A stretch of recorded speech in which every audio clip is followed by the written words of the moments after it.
Pada zaman dahulu kala, terdapat sebuah kerajaan kembar, yaitu bernama Kerajaan Gowatalo. Berada di wilayah pesisir bagian barat, semenanjung Sulawesi Selatan. Pada awalnya, kerajaan ini hanya satu, tetapi sang raja, yang bernama Karaeng Tunatangka Lopi, membagi kerajaan itu sebagai warisan kepada kedua anak laki-lakinya, yang bernama Daeng Maranre dan Ima Patakang Kangsana. Pembagian itu membuat kerajaan terbagi dua. Kedua anak lelaki yang menjadi raja di masing-masing kerajaannya itu sepakat bahwa kerajaan mereka adalah kerajaan kembar dengan dua raja tetapi satu kelompok rakyat.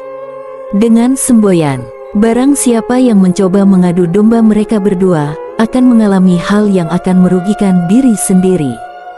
Ibu kota kerajaan Gowa terletak di Tamalate, berjarak sekitar 6 km dari muara sungai Jene Berang. Pada pertengahan abad ke-17, di tanah Makassar yang subur dan strategis, berdiri sebuah kerajaan yang bernama Kerajaan Gowa. Kerajaan ini sangat kuat dan disegani. Di bawah kepemimpinan Sultan Hasanuddin, kerajaan ini menjadi pusat perdagangan penting di kawasan timur Nusantara. Beliau dikenal dengan gelar Ayam Jantan dari Timur. Sultan Agung Hasanuddin, beliau adalah raja yang cerdas dan pemberani, serta sangat membela kemerdekaan bangsanya.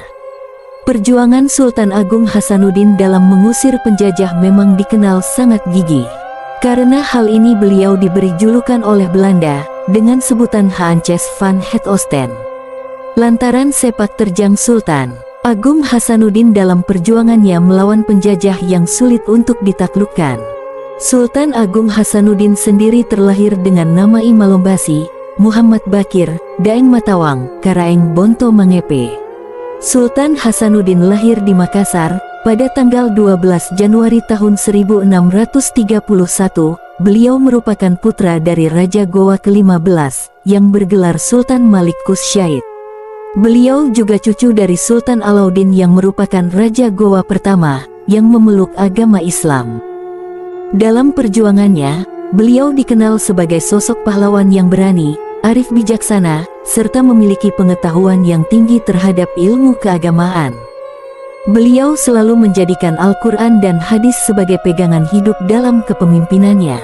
Beliau dikenal sebagai figur dengan fisik yang elok, serta pribadi yang pemberani dan bertuah. Beliau juga dikenal oleh banyak kalangan, pada masa itu sebagai seorang yang penyabar, murah hati, dan pandai. Namun kejayaan kerajaan Gowa menjadi ancaman bagi VOC, Verenigde Oostindische Compagnie, atau kongsi dagang Belanda yang berambisi menguasai jalur rempah-rempah di bumi Nusantara. VOC menuntut monopoli dagang serta ingin menguasai pelabuhan-pelabuhan penting di wilayah Sulawesi. Tentu saja, Sultan Hasanuddin menolak keras dominasi tersebut. VOC yang dipimpin oleh Laksamana Cornelis Spilman mulai melakukan berbagai provokasi. Mereka menjalin persekutuan dengan kerajaan kecil tetangga kerajaan Gowa, yakninya Kerajaan Bone, untuk melemahkan posisi kekuasaan Sultan Hasanuddin. Sebelumnya kerajaan Gowa pernah terlibat dalam perebutan hegemoni di wilayah Sulawesi Selatan. Bermula pada masa pemerintahan Lamadaremeng pada tahun 1631 sampai tahun 1634 beliau memerintah kerajaan Bone menerapkan syariat Islam, dengan mengucilkan para biksu, pelarangan perjudian, minuman arak, dan kegiatan tahayul. Hal ini yang memicu terjadinya pemberontakan yang dilakukan oleh para bangsawan Bone yang dipimpin oleh Ibunda Lamadaremeng. Sedangkan Datu Patiro Witenri Soloreng, bersama Lamadaremeng yang dibantu oleh kerajaan Gowa dengan cepat merespons dengan melakukan invasi militer ke wilayah kerajaan Bone. Sehingga mereka berhasil menawan Ibunda Lamadaremeng dengan 30.000 pengikutnya. Pemberontakan kerajaan Bone akhirnya dapat diredam, sehingga kerajaan Bone menjadi koloni kerajaan Gowa. Hal ini yang menyebabkan masyarakat Bone, serta bangsawan Bone memiliki dendam yang berakar kepada kerajaan Gowa. Di sisi lain rakyat Ngali, di wilayah Kesultanan Bima, terus menentang kebijakan pemerintah kolonial Belanda. Pada tahun 1622, Kapal dagang milik VOC The Walvis disita. Konstelasi semakin memuncak ketika penyitaan kapal VOC The Walvis yang kandas di perairan Makassar. Pada kondisi lain, VOC melakukan tindakan provokasi pada wilayah kekuasaan Kerajaan Goa. Dengan menghasut Sultan Ternate Mudarsyah, menyerahkan daerah Muna kepada Buton. Sedangkan Kerajaan Buton adalah sekutu dari VOC dan musuh dari Kerajaan Goa. Mengenai hal ini, sehingga membuat Sultan Hasanuddin protes dengan mengirimkan utusan ke Batavia tapi tidak ditanggapi oleh pihak Belanda. Aru Palaka sebagai Raja Bone, beserta keluarga, tidak lagi melanjutkan perlawanan terhadap Kesultanan Goa di wilayah daratan Sulawesi Selatan. Pada tahun 1660, Aru Palaka, bersama keluarga, beserta pengikutnya berlayar untuk menuju ke wilayah Buton. Sultan Buton bersedia menerima permintaan Aru Palaka. Mereka bertujuan untuk datang ke Batavia, guna meminta bantuan kompeni Belanda.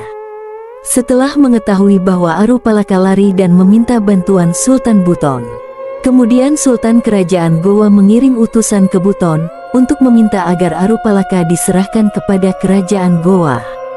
Permintaan itu tidak direspon oleh Sultan Buton, malah Aru Palaka disembunyikan.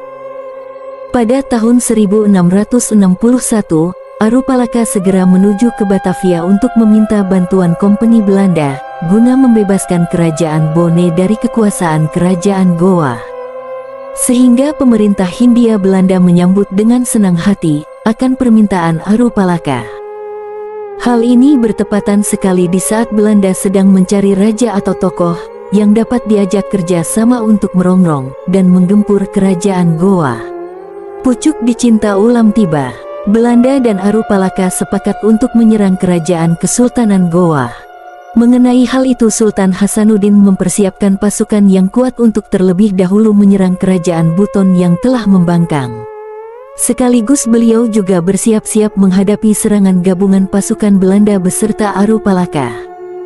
Melalui jalur diplomasi, Belanda berusaha berunding dengan Sultan Goa untuk menyelesaikan perselisihan dengan jalan damai.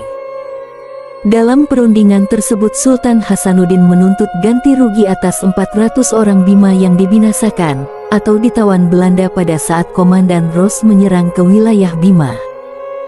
Dalam situasi yang semakin tegang itu, Sultan Hasanuddin semakin marah kepada Sultan Buton yang sejak lama berpihak kepada Belanda serta memberikan perlindungan kepada Aru Palaka. Pada tahun 1666, Sultan Hasanuddin mengirim ekspedisi armada besar yang terdiri dari ratusan kapal dan perahu dengan kekuatan 70.000 personil untuk menyerang Kerajaan Buton. Penyerangan ini dipimpin oleh Laksamana Karaeng Bontomarano yang dibantu oleh Datu Luwu Sultan Alauddin serta Sultan Bima Abdul Khair Sirajuddin yang didapuk sebagai wakilnya. Mereka juga dibantu oleh sebagian pasukan dari Kerajaan Bone suku Bugis, sebanyak 15.000 pasukan. Sehingga pecahlah pertempuran sengit di perairan Buton.